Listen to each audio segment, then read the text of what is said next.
mensahe ko lang kay Bibi Sara, harapin niya ang issue. Total, meron naman siyang 16 na magagaling na abogado. Anong kinatatakot niya?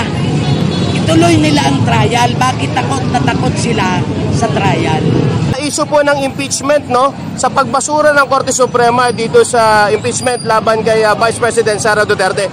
Para sa iyo po ba, tama po ba ito, nahaluan ng politika o ano pong masasabi nyo dito? Maling-mali po, maling-mali na nakialam ang Supreme Court sa issue ng impeachment.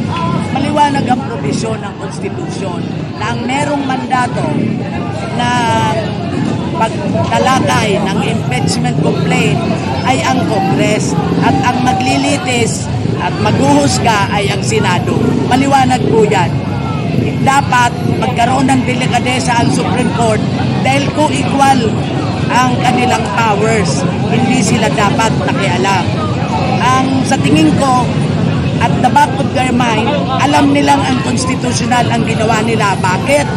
Dahil nagsama sila sa desisyon nila.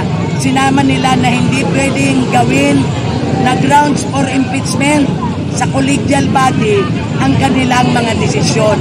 Bakit kailangan isama yon ni Lionel sa kanyang desisyon?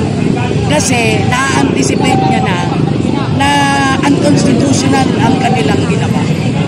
So mensahe nyo po, magiging mensahe nyo po kay Bibi Sara Duterte?